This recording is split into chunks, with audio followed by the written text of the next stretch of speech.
बिस्मिल्लाहिर्रहमानिर्रहीम। अस्सलाम वालेकुम काश्तकार भाइयों।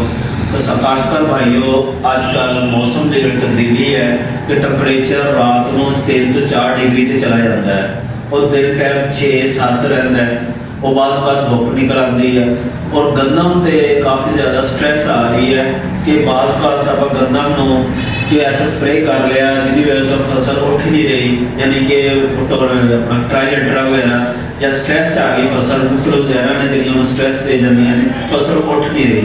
हूँ दूसरा पानी आप कणक को लाना है तो कणक को इस टाइम कि खुराक पाई जाए जी स्ट्रैस को बर्दाश्त कर सके और ग्रोथ भी सही करे, जड़ भी चले कि आप पैदावार अच्छी लै सकीए।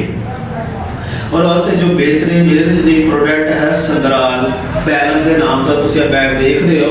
ये 15% नाइट्रोजन है, 17% फास्फोरस है, 28% पोटाश है।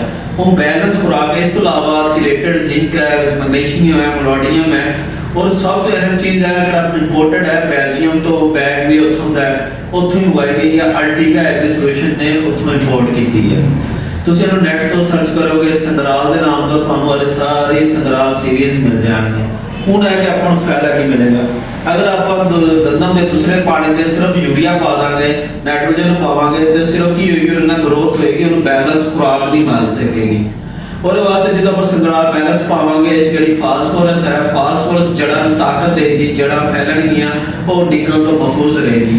और जी पोटाश है, पोटाश नाल की होगी मौसम के खिलाफ कुव्वत मुदाफत देगी, अनु बीमारी भी घट आएगी जिमें कि कुंगी अगे आ जानी है गोब से या बाकी मसले मसाइल ने या स्ट्रैस दे देगी, यानी कुव्वत मुदाफत पौधे च आ जाएगी, पौधा सही तरीके से परवान चढ़ेगा। और कड़ी नाइट्रोजन है, नाइट्रोजन अपन पता है हरियाली आएगी, ग्रोथ सही करेगी, लिहाजा अपन यूरिया या DAP की बजाय अगर आप पोटाश पाते हैं लैदा पाते वाली बजाय आप संगराल बैलेंस इस्तेमाल करिए, अपनी पैदावार बढ़ सकती है। और बाकी मोर इन्फॉर्मेशन वास्ते मेरा नंबर नोट कर लो 0301 1890 111।